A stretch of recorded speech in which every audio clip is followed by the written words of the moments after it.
Hi, friends. Hi, friends. We're back. It's episode 82 of the Brunch and Judge.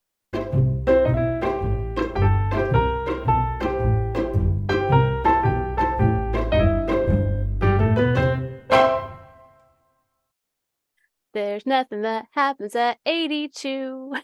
No, nothing. Well, Nothing welcome special. back for another week of fun and frivolity here at the Brunch and Judge.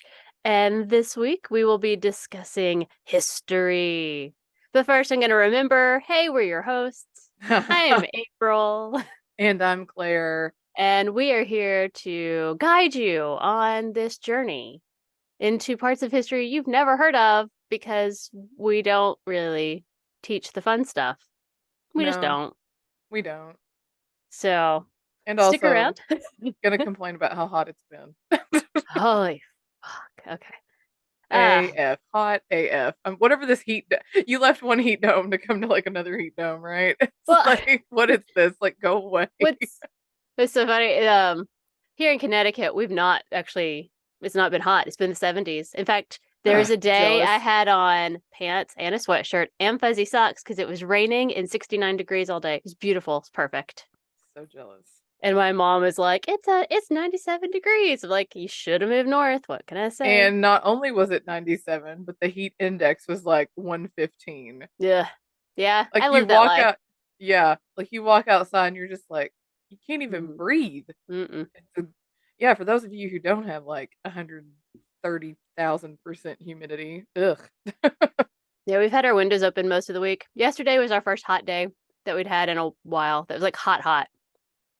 I So, came home. and when I What day say that, was I it? mean it was like 85 degrees or something. Uh, I can't remember what day it was. I came home from work and I walked in my house and I was like, oh no, my AC is out. Because it was like my house didn't feel any different from the outside. And I was Mm-hmm. like, oh God, it's so gross in here. And so I went and I looked, and my thermostat said like 79. And I was like, Damn. no, no, no, no, no, no, no, no, no, no, no. So I turned it off, and I think I had like, yeah, it was, I had a doctor's appointment. So it might have been Mm-hmm. Monday. Might have been Monday. I can't even remember. Everything blurs together. Anyway, I had a doctor's appointment. So I like turned everything off because I'm like, maybe something's frozen over. I don't know. And then I'm Oh, like, right, right. oh, it's been a hot minute since, and I'm terrible at this, changing filters. It's been a hot minute since I've changed a filter. So I didn't have any left. So I got on Amazon and I ordered some more filters. So that minute before I went to my doctor's appointment. So I was like, okay. So when I got back from my doctor's appointment, because I had turned everything off, my house was at 85 degrees. Oh no. So then I was like, okay, we're just gonna open a window, and I'm like, I'm gonna turn it back on before I go to bed to see if like something has thawed, whatever. Anyway, I don't know. I guess something had frozen. It thawed. It was fine. Oh, that's It came back amazing. on, so it wasn't like broken. So I was like, Mm-hmm. okay, okay, we're just gonna like, because I always keep it like 68. I was like, okay, Damn. we'll turn. I know, because you know me, I'm I hot. know, I know. I just, well, uh, to me, like, 74 is probably fine. Oh God, no, But no, I mean, like, if I'm moving around, no, I want a cooler. But like, I'm just sitting watching TV. I don't need it. But I I'm know. cold. I'm cold all the time. You are, yeah, no, no, no. I'm like 70 at but anyway, I turned Damn. it back up to like 71 because I was like, we'll see. And so I was like, okay, it seems okay. It's sitting at 71. It's not getting hotter than that. So I think anyway, so I changed the filter, and then it's like I should have done that a long time ago, because now I turned it back down to like 68. Now my house is like fucking freezing. And I'm like, Uh-huh. oh, that's probably the problem. I hadn't changed the Mhm. filter in a hot minute. So You know, I just forget about it. It's just something I forget about. And I to just, say I put alarms in when mm, I had a house because I never remembered to do that ever, ever. I So need to do that. I had to put Set an alarms alarm on on my my, phone yep, to remind me, like, ah, shit, yeah, yep, So same, I same. get it. So is that your judge for the week? The Mm, massive hot fire of death? well, that can be, but I've also found another judge, and it's not a bad judge. It's a good Okay, judge. And I'm super excited to tell you about it. go for But it. I don't know how this, like, okay, yeah, it's my judge. I don't know how this, I can't remember how this came up. I can't remember if it was like popped up on some news thing. Anyway, and I clicked on it because I was like, what? I need to read this. Okay. This weekend, happening like yesterday and today in Scotland, there is a massive Loch Ness Monster Hunt going on. Oh, I saw something about that vaguely, but I didn't read anything about it other than like a headline. Yes. Anyway, like all these people from all over the world are coming around and they're It's like using it's like time to more, find Nessie. yeah, it's a more modern technology. They're using thermal drones. But apparently, also, I read an update on it. It's been raining like all fucking weekend. Hello, Scotland. So, yeah, I know, because Scotland. So, I don't know that it's been very fruitful, but apparently people are still having fun. And they had live streaming stuff where you could like live stream some of like drone action going on anyway. But I was like, that's super cool That that is they're doing cool. that they've organized this big, massive, like, hey, if you have equipment, come hunt Nessie with us. And I was like, oh, that's freaking awesome. I I love that want to so hunt much. Nessie. I know. Oh, I was like, that's I love amazing. Nessie. But apparently it's been raining and waves have been big and it's been hard with the boats and stuff. But still, What I if? was like, What if? Okay. What if it turns out that Nessie has the ability to control the weather so that way she can maintain her hidden like she is the queen of hide and seek. I'm just saying, like, right, that's true. huh. That's fair. But wouldn't that be something? Yeah, like anytime it's like, oh, they're hunting, we're gonna make it rain. And it's like, man, like she came up one night and read the flyer and was like, damn it. Fine. Come on, rainstorm. Let's get going. Right, right. But anyway, I thought that was super cool that they were doing that. I was like, that's exciting. That I love is when really stuff cool. like I love when stuff like that happens. I don't know why. I'm just like, that's No, really it's because it's just fun, happy stuff. There's yeah, no, and that's it. It's just let's have fun doing this thing that we all care about. Great. yes. And That's I'm all just that like, you need. that's That's all you need. amazing. Yeah. Well, But there that's was one thing I nice. read where they had like some kind of like sound thing and they heard some sounds and then they went to check and then the recorder thing wasn't plugged in and I'm like, you No. amateurs. But anyway, but I was just like, that's really cool. And I was reading about it. I'm like, that sounds like so much fun. I wish I could It do that. does. Well, one day when we live in Scotland, because I'm going to live in Scotland, it's on my bucket list, so I have to do it. Um, we'll come have you'll come and we'll all go and look for Nessie. And I say we all, but just me and you, because Spencer won't come with us. Spencer won't do it. He's not fun like we are.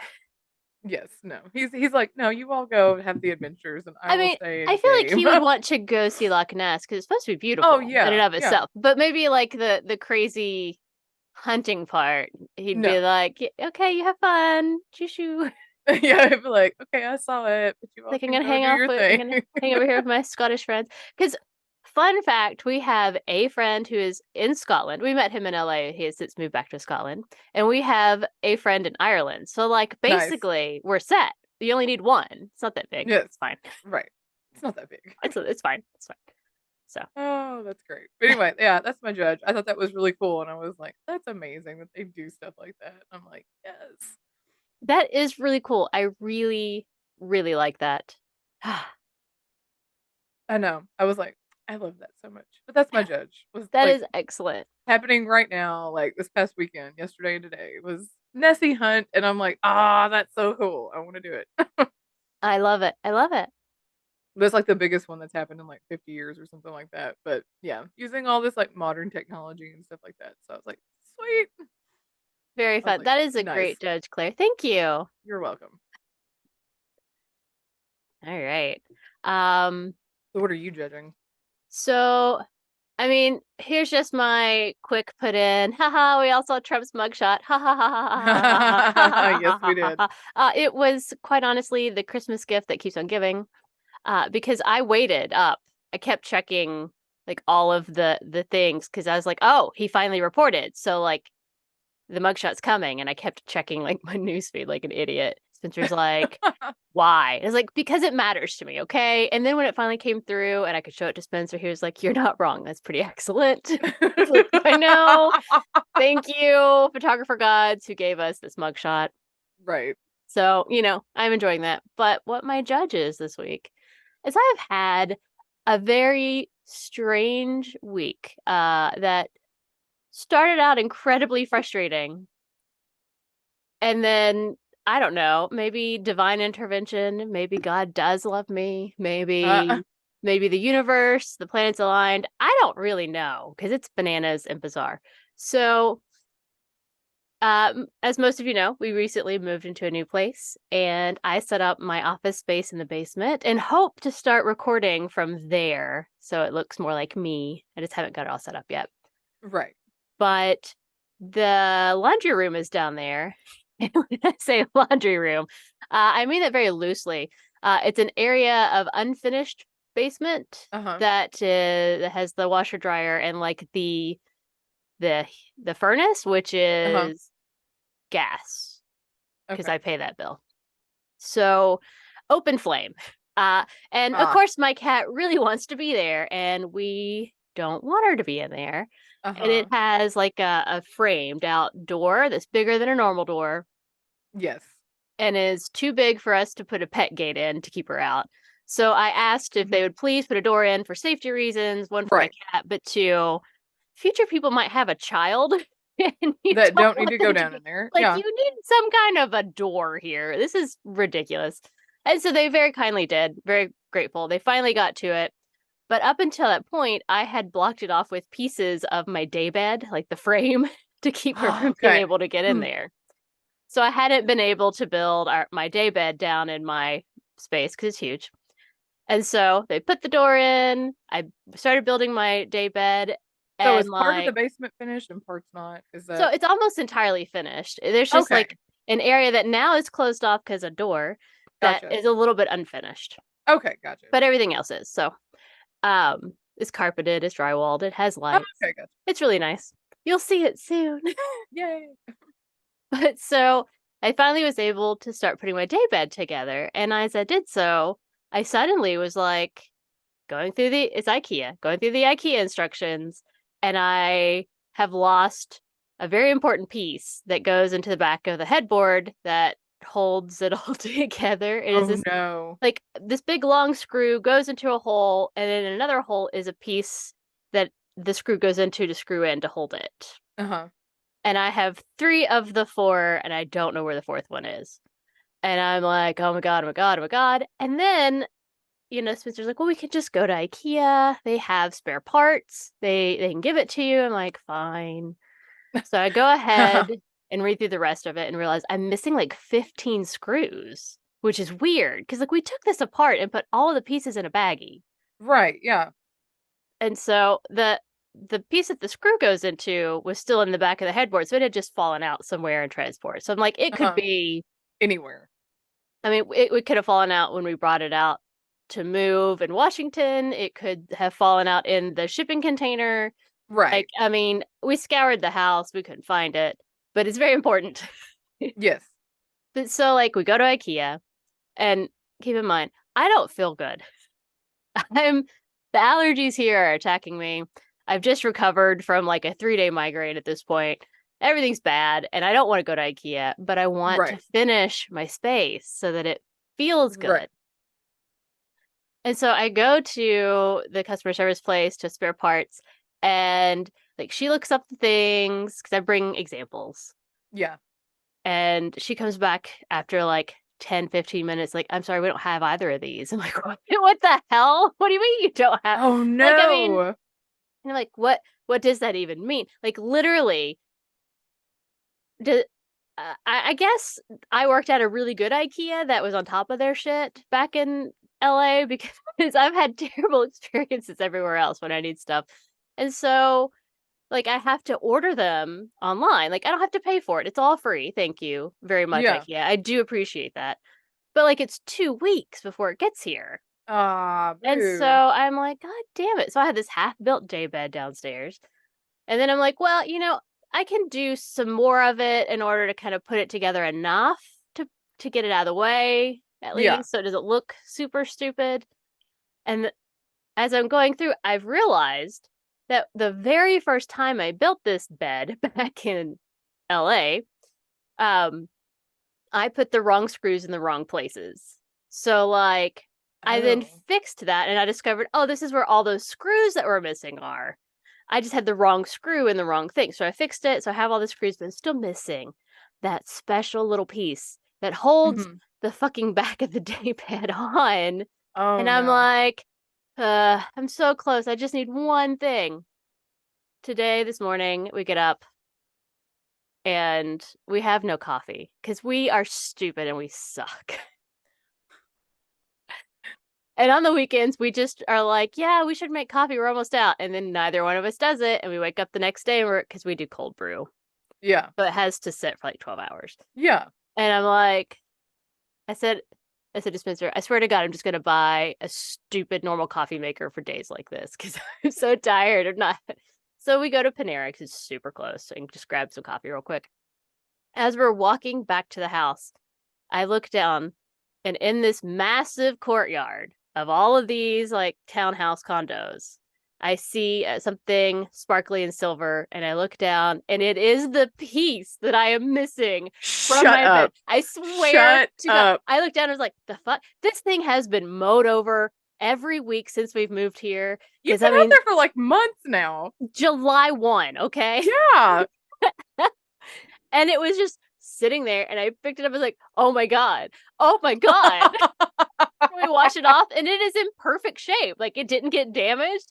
I go downstairs, I pop it in, I do my little twisty little thingy. My daybed is all put together now. Wow. And now you're going to have extra pieces And I'm just going to in have case. extra pieces in 2 weeks. And I'm like, holy hell. That's Bananas. amazing. It's That's bananas. amazing.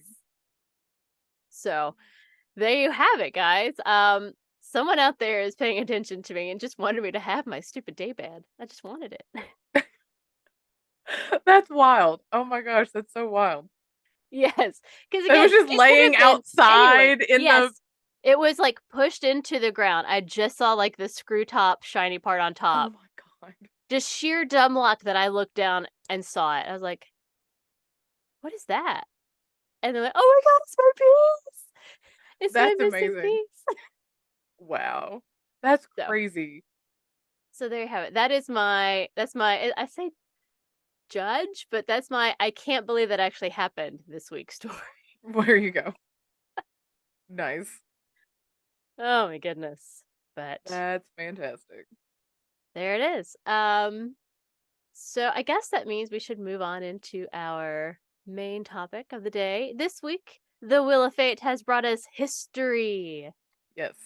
Yeah, I know, guys. Don't turn away. Some of you may not be super into history, but Right. like I promise you, we're telling you fun things you've not heard of. So stick around. Right. This is not this is not your regular history class. All right, Promise. Claire, I believe Yes. you go first this week. What Mhm. story have you brought us for history? Okay, don't at me on some of these pronunciations because they're Russian. Oh, same. I don't have any clue. I looked up none.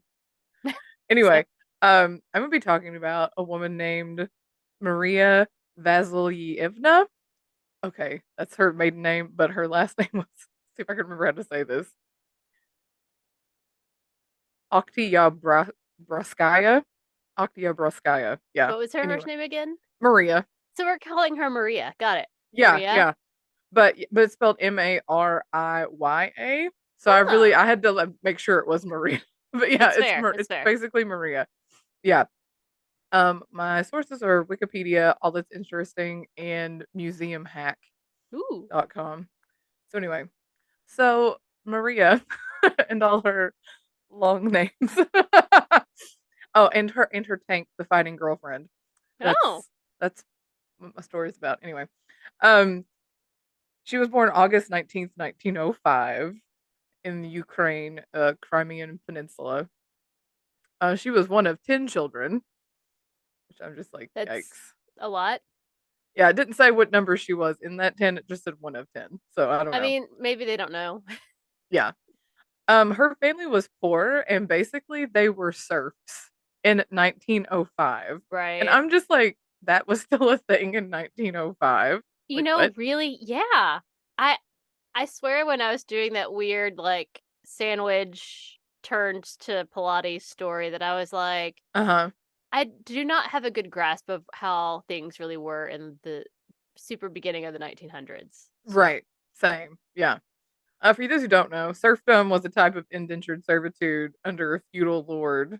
Basically, you're working off your debt, but you hmm. never actually worked it off. It was a lie. You Like, yeah, what worked you working until off? You're fine. you worked until you died. And then your kids do it for you because it's still not paid off. So, Yeah, never ever paid off.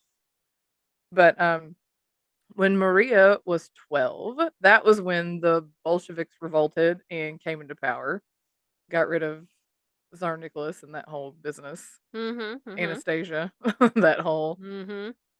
So when that all that happened, and so she obviously became a big supporter of communism because that got her out of her serfdom. Fair. So she was freed from being a serf. Her family, like, oh, we don't have to do this anymore. Um, so she was able to go to school, get an education, and then when she was at school, she was employed at a cannery and then later as a telephone operator. So she was Mm-hmm. able to go get jobs and actually get paid and not have to just like work for nothing. I Very was like, good. Very good. yes, yes, yes. In 1925, she met and married a Soviet army officer named Ilya Oktyabrskaya. Mm-hmm. Um, Being married to an army person can be difficult for some people. I mean, even now. But Mariya just embraced it and began to take an interest in a lot of military matters, including training with her husband. So she really Wow. Okay. she really leaned into it, being an army wife. So she became heavily involved with Military Wives Council and also trained to be a nurse. She learned how to use weapons, different guns. He taught her how to throw hand grenades. I'm like, ah, the I just love. love it's like a Sunday afternoon. They've had their lunch, and Right. she's like, "What should we do today, hon?" And he's like, "You know what? You want to learn how to throw a hand grenade?" Right, right. Okay. He taught her how to drive, which was a lot of women did not know how to No, drive right. back then. Yeah, so He sounds like a um good guy. He's like, "Yeah, come on. I'll show you." right, yeah.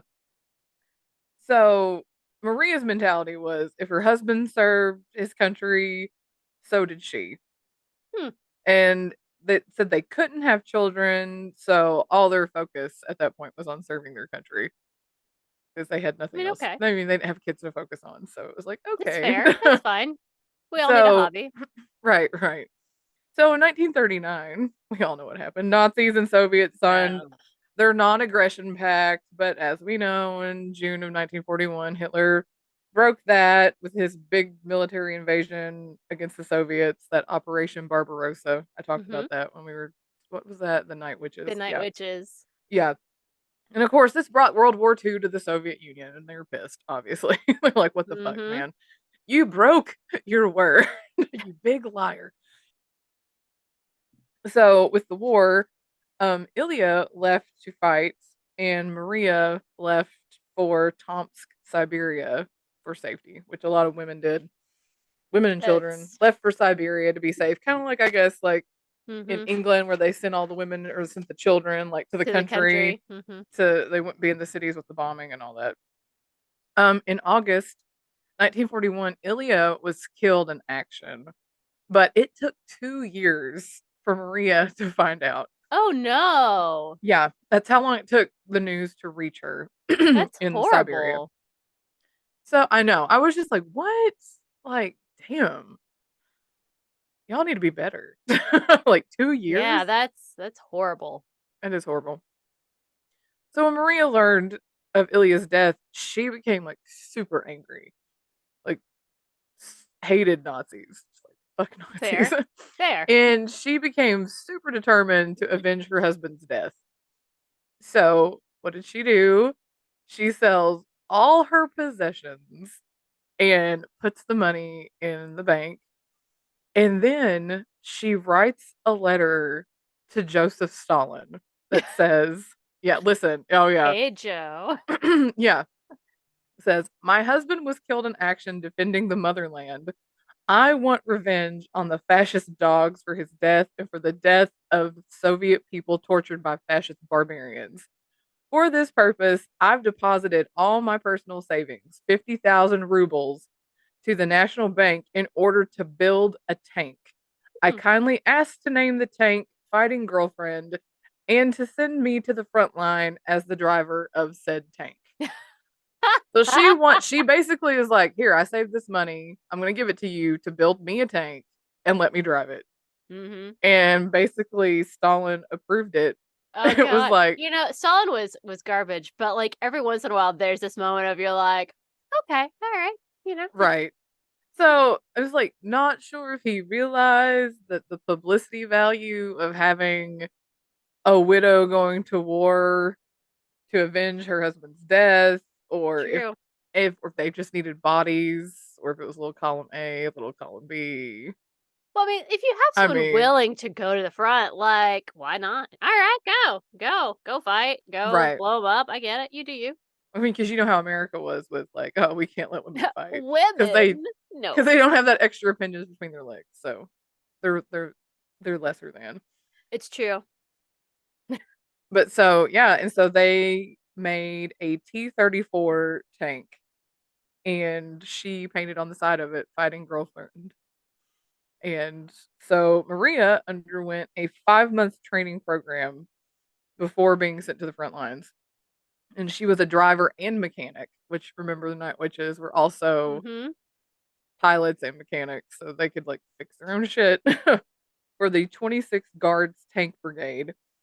Um, Immediately, obviously, started being harassed and Right. ridiculed by the men in her units. Are we shocked by this? Pigs. Not at all. Yes. A lot of them just viewed her as a publicity stunt. Right. Yeah, like, and a joke. Like, this is stupid. She doesn't know what she's doing. But their attitudes quickly changed. As After soon as she Mariya, starts blowing up shit. yeah, after Mariya fought in her first battle. So Mariya fought in her first mission, October 12th, 1943. She was 38 years old. So, I mean, she's probably quite a bit older than a lot of these men. Oh, dude, she's our age and she was done with Yes. their shit. No, I'm here for it. All right, you Yes, go, I know. Maria. Like, she's like Yeah. around our age and she's just like, fuck all y'all. Like, I'm fucking done with this. All right. Yeah. And this battle was in Smolensk, Russia. It said that most of it had been taken back by the Russians from Mm-hmm. the Nazis, but there were still like some holdouts. So they were going in to like just get rid of them, like get out. Mm-hmm. She was the first tank to outmaneuver the Germans and breach their enemy lines. And she and her tank crew destroyed several machine gun nests and several artillery guns. During the fighting, her tank took a hit because tanks are big. They're big targets. They're easy targets. They also call them like it was like I can't remember what the word was, but basically it was just like you're like a sitting duck and your tank becomes your coffin because they are so big and they are such easy targets. After her tank took a hit, she was told to stay in the tank, but she was like, fuck this, I'm not gonna do it. So she got Mm-hmm. out and she started to repair her tank.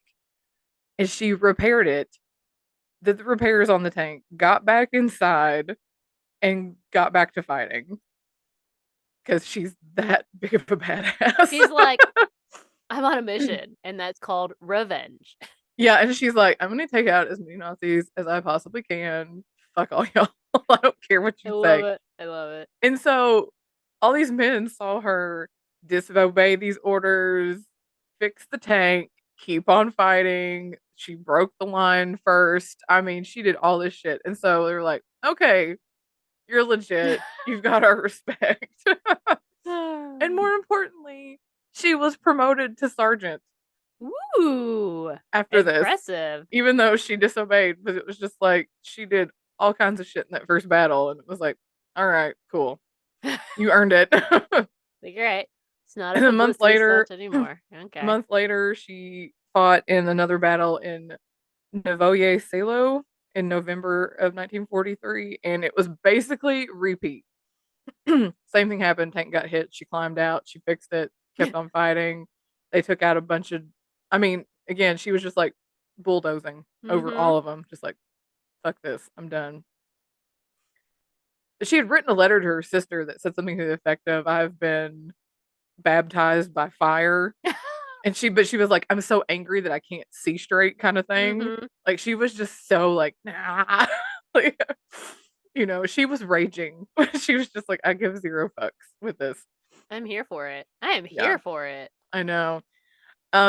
Sadly though, in the Battle of Krinky on January 17th, 1944, it was a night attack. Um, She was in her tank destroying resistance trenches, machine gun nests, German self-propelled guns, but the tank took a hit by an anti-tank shell. Again, she got out to repair, but after repairing it before she could get back in the tank, she was hit in the head by some shrapnel and it Oh, knocked her out and she lost consciousness and so then she remained in a coma for the next 2 months before she succumbed to her injuries. oh my. I know. And she passed on March 15th, 1944. But she was buried with honors at the Heroes Remembrance Gardens in Smolensk. And in Oh, August, that following August, she was posthumously made a hero of the Soviet Union in recognition of her bravery. And that's like the highest honor. That's like our Medal of Honor. wow. Good for her. Yeah. I And but I mean, think they still yeah. took the tank and they kept fighting. And I think they took it all the way to Berlin. Well, good. But the fighting And I hope it girlfriend still tank said fighting and girlfriend on girlfriend, it. I know, right? Yeah. But anyway, that is the story of Mariya and her tank, the fighting girlfriend, and how she basically was like, I think she probably knew. She was like, I don't care if I go down fighting. My husband went down fighting. I'm going to go down fighting the That's same way. amazing. That's So, true love. and she petitioned Stalin, like, who just, like, like, one of the night witches, like, wrote Stalin and is like, hmm I give mean, us a unit. I kind of want to know who's like opening Stalin's mail and being like, "This one, We're going to show sir, him this one. sir, this one. You want to read this one? This is pretty good." Right, right. But anyway, that is my story on Mariya and her tank the fighting girlfriend. That's amazing. I love That that. she went from being a serf to taking out all kinds of Nazis and Yeah, kicking some major ass, even in a short period of time. yeah. Still, I mean, I don't know that I would do that. Right. So, but I admire her. That's really cool. Yeah. But she was almost 39 years old when she passed. But I was like, still.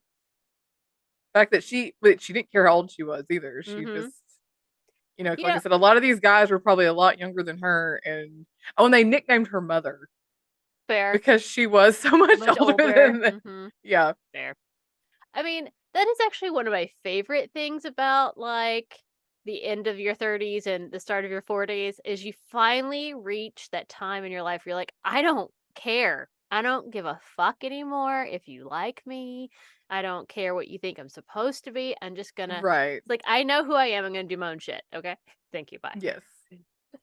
But I don't know. I was just Googling like badass women in history and there was these lists Yeah. that came up and I'm like, what is this? I have never heard of this. And I'm like, I'm gonna talk about that. That's amazing. I love it. Thank you. You're welcome. Okay. All right, Claire, that was amazing Thank and you. hilarious because I guess our brain waves were on the same thing because I also chose something that happens in World War II and is also revenge focused. So that's kind Yes. of hilarious. We don't plan this, guys, I swear. We don't. We don't. I mean, we text each other memes and TikToks through the week. That's really about it. Yeah. hmm I'm always just like, clear this TikTok, clear this TikTok. I know, right? It's just like Um, that's about it. But the story, I looked up no pronunciations because I either had a None. migraine or I've had allergies. So I've just sucked all week, just letting you know. Yeah. So my story I am bringing you is the Nakam, the Jewish Avengers. Ooh. I've never heard of this. Neither Jewish had I. The Avengers. I Jewish love this. Avengers. Hmm. I'm here for it. So I got my information from Wikipedia, the Associated Press news site, and Slate. Okay. So it's May 1945, not long after Claire's story has ended, Right. and World War II has ended. It is the end of the Holocaust and the mass genocide of European Jews, among other victims that Hitler deemed unworthy of life. So, I mean, yes, we do know the vast majority of people who were Right. horrendously murdered were European Jews.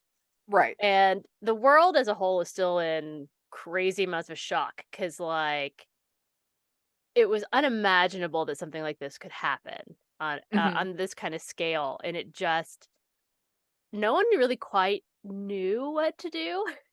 Right, It's yeah. it's like, "What the fuck is this?" And It is, so it's like after you go through, like, some kind of, like, traumatizing experience, you just kinda have this period of, like, you sit there for a minute, I don't you're like, "Did that just happen? is this real?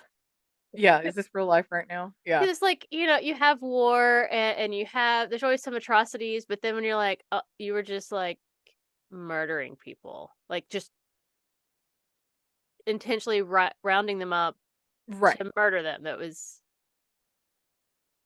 uh, uh, like, the world can't process. We're all just Right.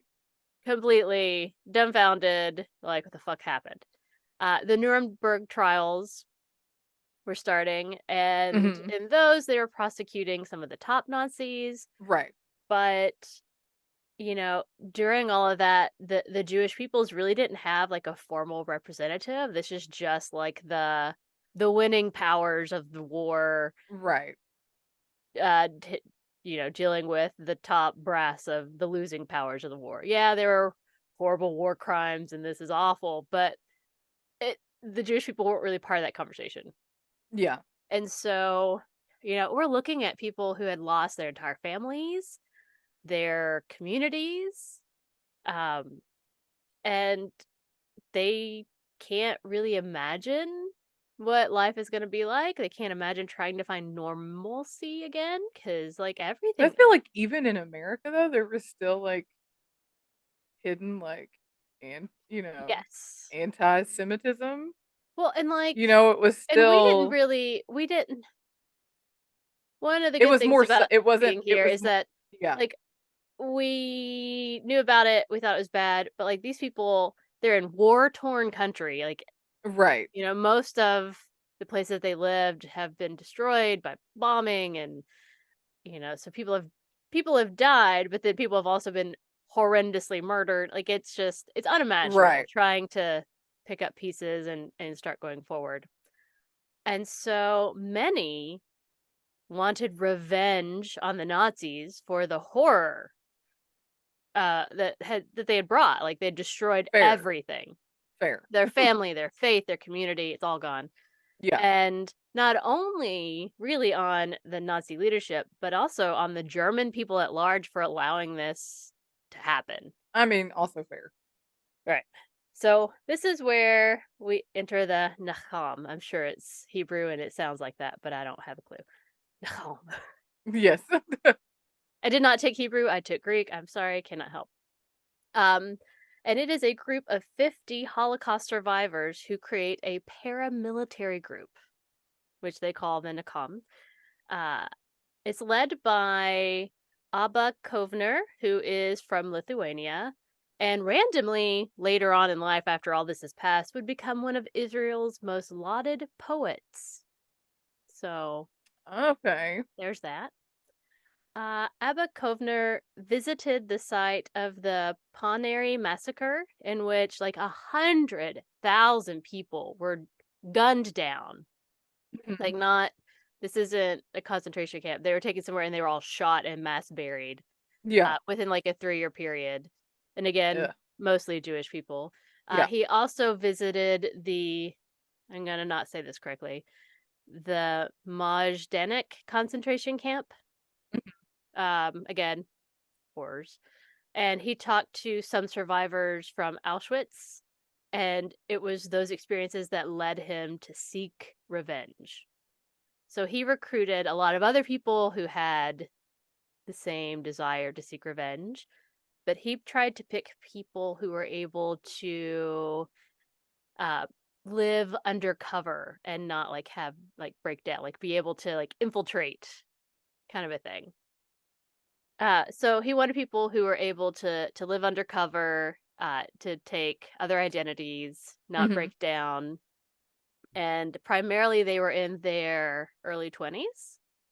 And this is the group that was created that they named Nakam, which is Mhm. Hebrew for revenge.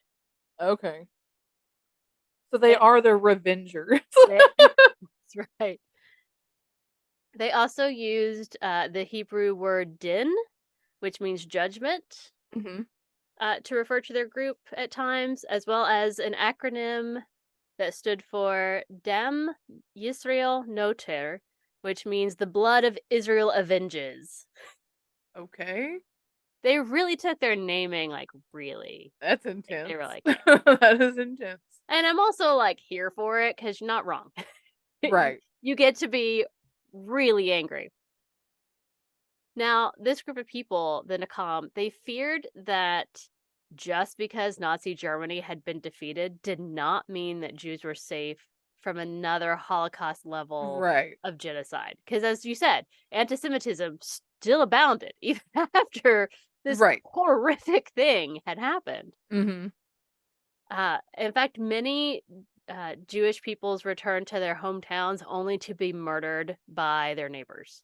So, like, they survive this horror, Ugh, go that's home to try and terrible. start rebuilding, and they get murdered. In Lithuania, in the city of, Lord help me, Isiskas, it's a Lithuanian city. 5 survivors of the Holocaust were killed by anonymous assailants. Their bodies were placed with a handwritten note that read, "This will be the fate of all Jews left alive." Oh my gosh.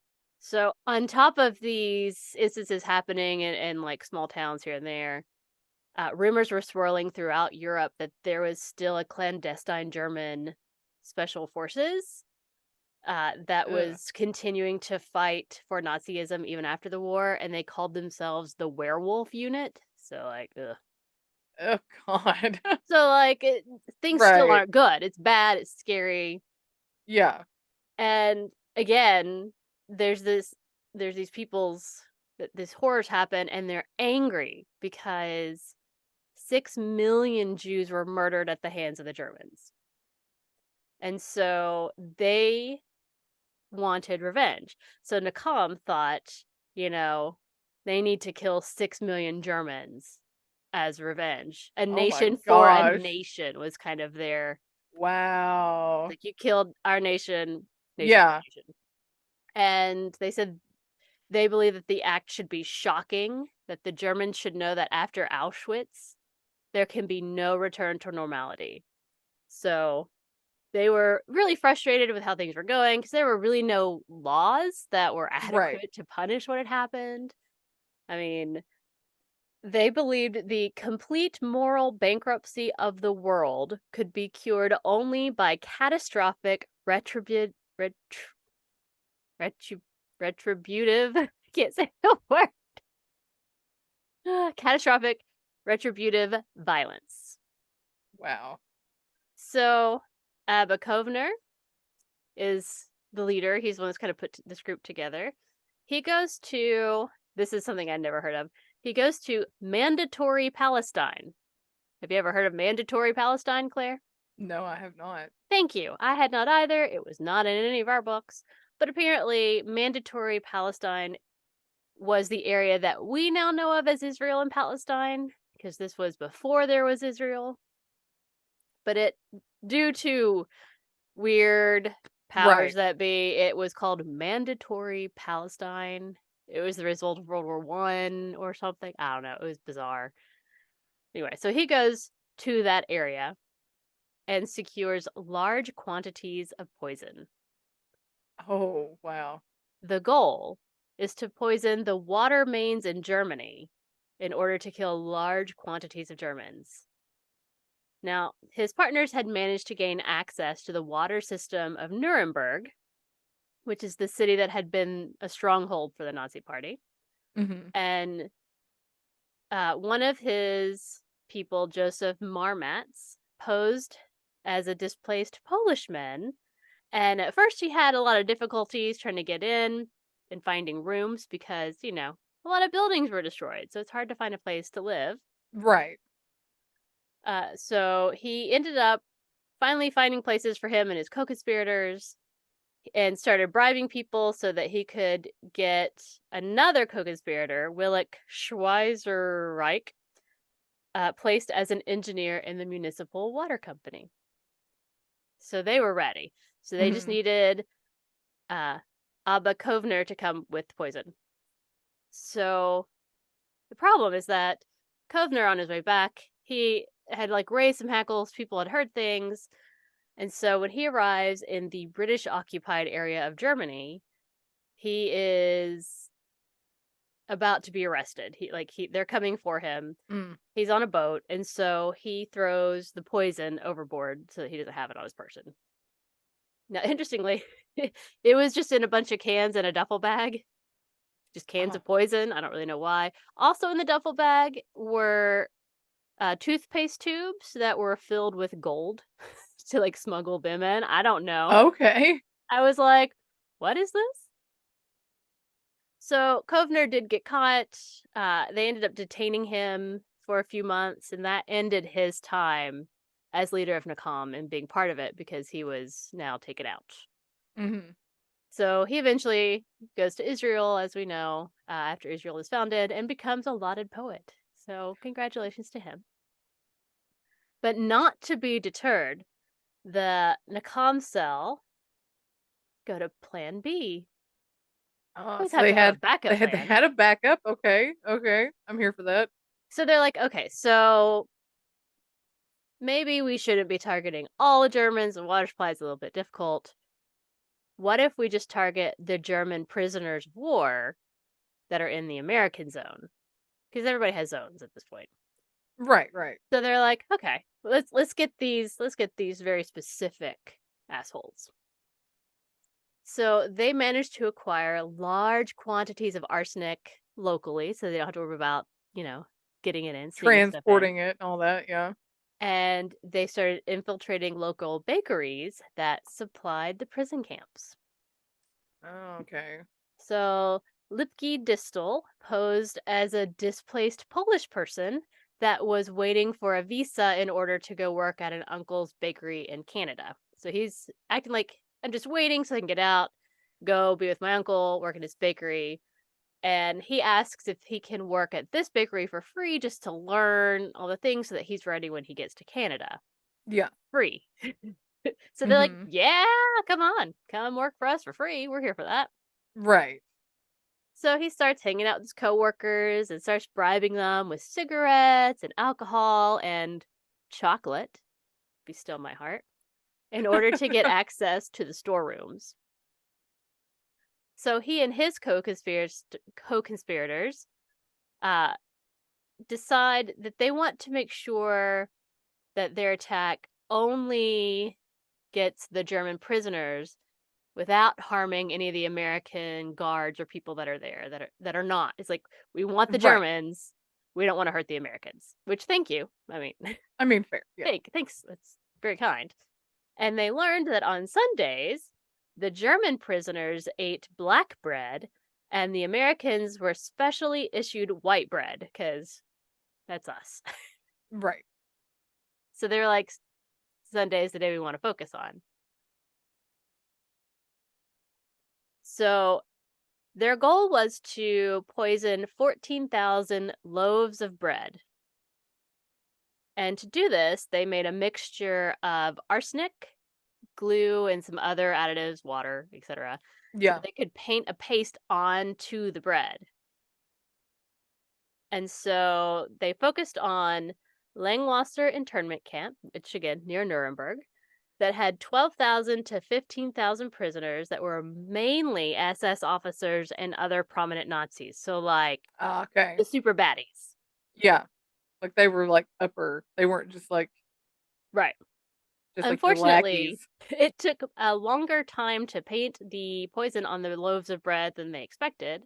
So they only managed to poison about 3,000 loaves of bread before their time ran out. Could they not And just put the arsenic in they or didn't would bake bake? it in the bread. The bread was already baked. So they're putting a Okay, but paste I'm on just the saying, outside. could you though, or would the baking it cook it out? I mean, no, arsenic. I think stays arsenic no matter what you do to I it. mean, But I'm just I don't know. I don't know maybe if if it's you like leave. alcohol. So they may not like have alcohol cooks out, gained access, or there would have been too many people around, or maybe. chances of someone eating it. I don't know. Oh, like somebody just taking a bite Yeah. and I don't know. I don't either. It didn't go into great detail, the stuff Detail that on that. I Okay. watched. Um, but so they managed to only poison about 3,000 loaves, and over 2,000 Germans were poisoned and were very sick, but none of them died. Ah, Now, the assumption is that perhaps the poison was spread too thinly, but they right. were able to do some lab tests on some of the bread that had not been given out that had poison on it that looked like it had zero point 0.2 grams worth of arsenic on each loaf, which would fall into a range that should kill you. So they're not really sure why it didn't. They think perhaps the prisoners could tell that something was wrong with the bread because it was painted on the outside. So surely it would make it have a different flavor. So maybe they weren't Right. eating enough of it to die. So after this attempt failed, they did try to poison bread at another prison camp, but were discovered before they even got to that point, and they all fled. Most of them eventually went to what is now Israel. Okay. Now, it was interesting, most of them never had any remorse at all for their attempts and were mostly sad that it just didn't succeed. I mean, that's also fair. Hmm. I mean, I get it. I get it. I mean, I just I don't like, blame them. so one of there's an academic historian who studied the group. Her name was Dinah Porat, and she wrote a book relatively recently. I think it came out in 2019, Hmm. in which she interviewed some of them that were still alive. And like even this many years later, they showed no remorse and said that the Germans deserved it and they wanted recognition and not forgiveness for their actions. Like they want people to know that this is what it was. Um, they still believe that Nakam's actions were moral and that the Jews had the right to revenge against the Germans. So I'm I like, mean, damn. fair. I mean, I get it though. I get it. I do too. So I don't blame them at all. no, and in I'm fact, not sitting here like, mm. I'm here going like, I'm glad you didn't poison the water, because like, Probably a lot of innocent people would yeah, have died. well, Yeah. because women and children don't get a voice, so maybe Right. don't murder them. But I mean, I'm fine with you wanting to kill all the super bad, awful people. I get it. Like Right. Right. my very grudge laden vengeful spirit self It's like, is yes. like, yeah, no, yeah, yeah. So Dinah Porat did study the group and was able to meet with many of the survivors and even got to read some of their private documents that they hold on to. And she ends with the hypothesis that the failure of the attack might have been deliberate, that Kovner and the other leaders began to realize that it would have greatly harmed the Jewish people if it had been successful. Mm. But I'm also like, but would they have ever known who did it? Like, Right. so, Yeah. um, she struggled to reconcile the personalities of the members of Nakam with the actions that they tried to carry out. Uh, and one survivor explained, because essentially, how could you plan an attack that could kill innocent people? And one survivor said to her, "If you had been there with me at the end of the war, you wouldn't talk that way." And I'm like, there it is. You have no idea what it was Mm. like Right. to be at the end of the war, and you're finally released from a concentration camp where people are just murdered all the time around you. You're there just to die. And then you come out and everyone you've ever known is dead. Your community is gone. Everything is bombed out. Like, Yeah. you don't know. There's no innocence anymore. Like, you're not Yeah. really wrong. Ah, boy. Now, I will say, to kind of wrap this all up, that Nakam wasn't the only group to seek revenge.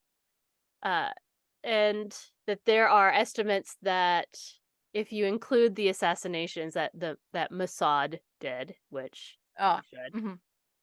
that 1,000 to 1,500 people were killed in retribution of the Holocaust. Those would have been more specific targeted attacks. Yeah. So, I mean, there was some retribution, obviously. I imagine this group feels not enough. And, No. like, Mm-mm. I'm kind of in the same place because I feel like even today, we still allow people to exist in these horrific groups of hatred. And it's like, no, Mm-hmm. you can't do that. You don't get to just hate people because they're different. It's really irritating. Right. But that is my story of the Nakam, the Jewish Avengers. Nice. Excellent. Excellent. Thank I'm you. here for it. I am here for it. And again, it's something I'd never heard of, never knew. Makes perfect sense to me that people would want, I mean, seriously. I'm kind of sad revenge. the bread thing didn't work out. I mean, and I'm trying to hold on to the fact that at least like some of them got really, really sick, some suffering kind of a thing, but Right. good grief. I'm thinking though, if you use glue in this mixture, that would probably make the bread taste like meh. Mm-hmm. Well, I mean, obviously they did not focus group it. You gotta focus group these things, guys. Mm-hmm. Because instead it should have been like a arsenic powdered sugar like sprinkle on top kind of a thing. Get that sweetness. Mm-hmm. Turn like a sweet, put the sugar in the glaze so it's sweet so you'll eat it. Yep. Mm-hmm. Yep. But there you have it. But do they give prisoners sweet stuff? It's Sunday. You can pretend like it's a special treat. There you go. Like, oh, look what the bakery brought you today, guys. Like, happy Sunday.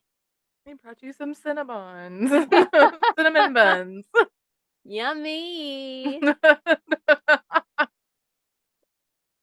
I literally had a chocolate croissant for breakfast today, so now I'm kind of Nice. like, Ah. don't think anyone is out for revenge against me currently. I think I'm probably okay. Nice. Well, still, that was a good story. I had never heard of these people, so Never.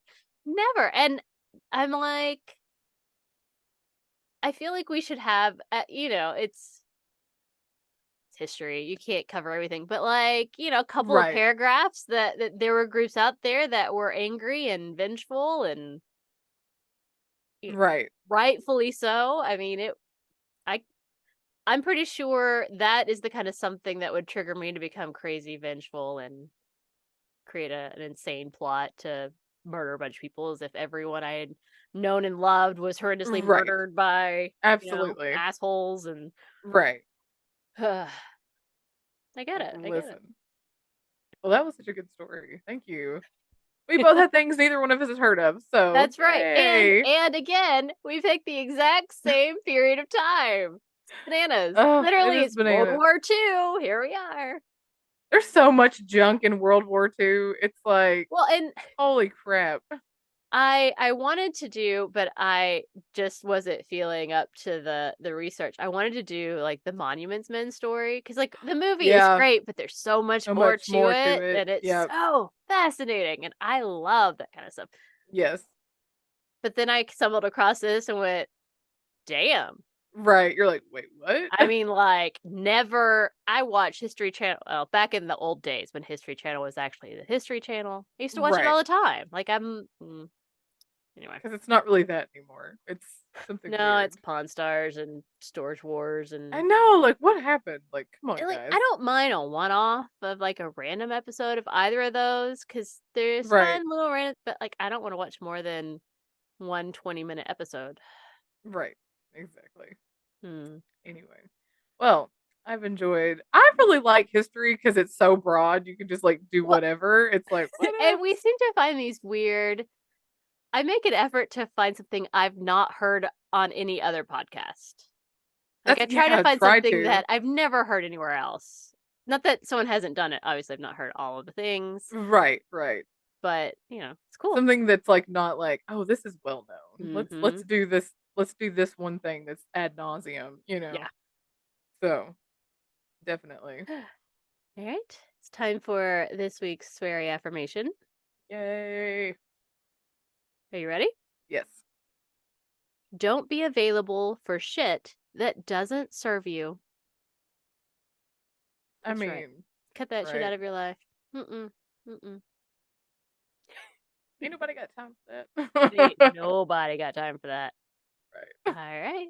It must be time for tarot time with April. Hi, spooky, spooky. Ooh. Behold the slowly changing color orb.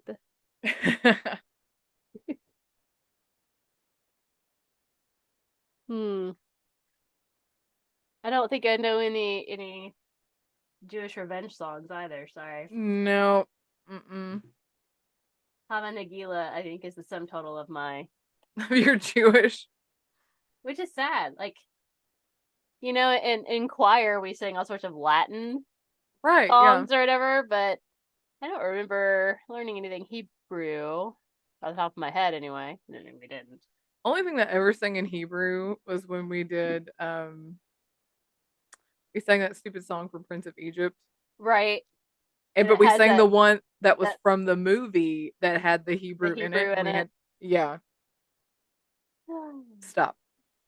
right. Oh, there can be miracles. That one. Yeah, Yes. that song from Prince of Egypt. All right, great.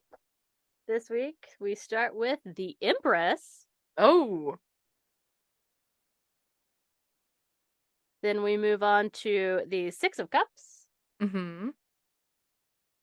And we end it with the King of Coins. Ooh. Well, well, well. No. Well, well, well, well, well. Man, I am having a grand old time, by the way. Wait.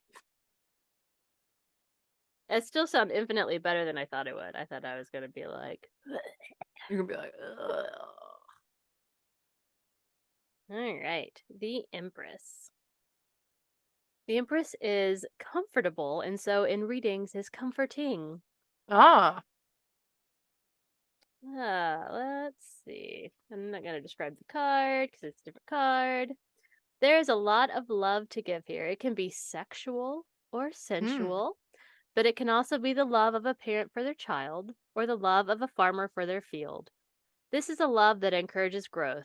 She can refer to pregnancy, No thanks. delight, desire, sexuality, fertility, and sensuality.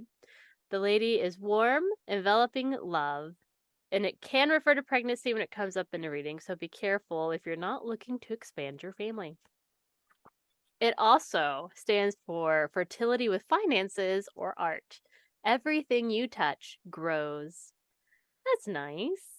I'm here for that kind of fertility, I am not too. Yeah. the No, other no kind. children. I am constantly amazed and grateful that people want children, and that's at least most of those people are good at taking care of children and loving them correctly and all of that. Like, Right. I'm super here for all of that.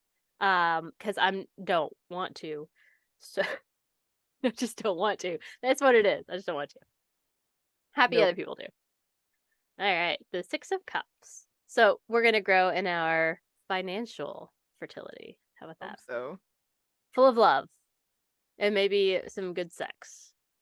Not really sure. I mean, why not? Why not? All right, and then the Six of Cups is da da da da da. Oh my goodness, this is a lot of okay. Silliness, joy, radiating happiness, and nostalgia live here. I'm here for that. Drinking out of the garden hose, leaving out cookies and milk, lifting your feet when you drive over the railroad tracks. All of those things are a defense against the seemingly unending barrage of things that might bruise your soul.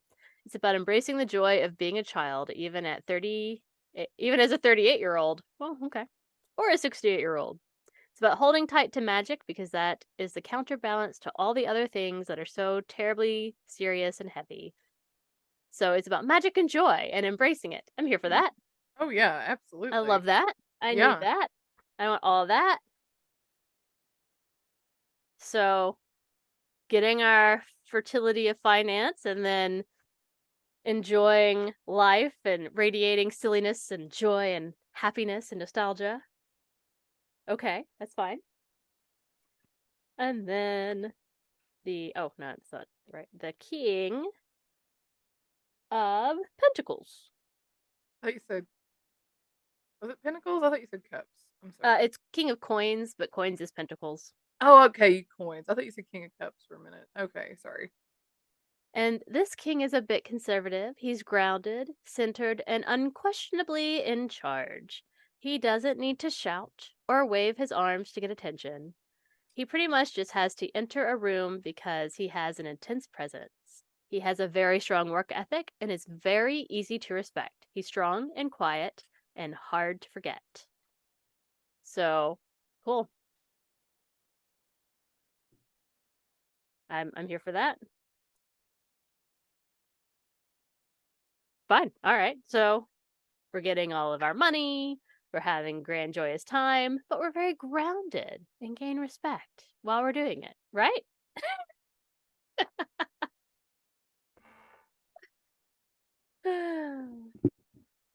Does not sound like a bad week.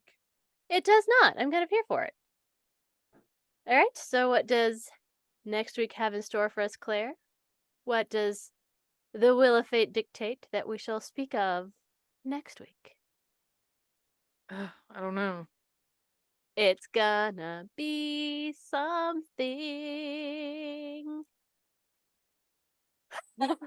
Oh, oh God. Video games. Brandon gets 2 weeks in a row. Video games. He has to listen to this episode. Do you understand? The video game episode? I don't even know if I want to tell him that we landed on this because he'll be like, ah. Well, you tell him after we have recorded it so that you can be like, this is what I did. So there. All right. Video games. So apparently video games it is. Thank you, Brandy Poo. That should be fun. Hopefully Spencer's friend John is still here so I can go down and ask both of them, hey. It'd Other be than the interesting. fact that they made the only random video game knowledge I have is that they made a game of E.T. and it was so bad, so terrible. It was such absolute garbage that they ended up dumping them all in a landfill and burying them. It was such a terrible game. And I'm like, yeah, yeah, Nice. yeah. So, all right. Hey. Well, join us Well. next week as Claire and I try and figure out how to talk about video games as people who have only ever won Guitar Hero and Lego Harry Potter. So, Facts. Facts. so that. In fact, hilariously, we watch a guy on Twitch who there's like these big competitions. Mhm. And he's preparing for one called the NES Big 20, and it's Uh-huh. certain parts of 20 different NES games that he has to Uh-huh. play, and it's like whoever gets the best time doing them all on a certain day is the winner. And Gotcha. so one of the games is Super Mario 2, and Uh-huh. it's to play it through completion, any percent, like you can use warps or whatever you can get in those things. And I'd never, ever, ever seen this video game in my entire life. I'm like, the fuck is this? Wait, what's that? What? So, I'd I never don't seen think Super Mario 2. I don't think 2 is one of the popular ones. It's always the first one and then the third one, or Mm-hmm. like the It's big like, 2, like yeah. that's what we had. We had the first one and the third one. It's the only one I remember. Yeah. But anyway, well, join us next week. It'll be fun. Will it? I mean, you can talk about how Claire and I defeated Voldemort much faster than Harry Potter and his little minions did, but whatever. Right. It took us Honestly, 7 years. it did not. It might have taken us And 3. we didn't have to, and that was when we were just doing it when I would come visit you. It's fair. It's fair. When we didn't even live in the same city. So, and also we didn't have to run around in the forest for months either. Yeah, fair. It did not involve any camping, so that's probably No, good. it did not. But join us next time as we discuss video games and bring you some fun stories somehow connected to video games. Yay. Yay! But until then, you can find us in all the things and at all the places at. Brunch and Judge. Please follow, like, comment, subscribe. Of course, you can watch us on YouTube or you can download us from your favorite podcast provider. And if you would like to send us some new topics for our wheel or any story ideas, you can send those to us at. brunchandjudge@gmail.com. So until next time, keep on brunching. And keep on judging. Bye. Bye. Also, revenge. Plan all your revenge. Yes.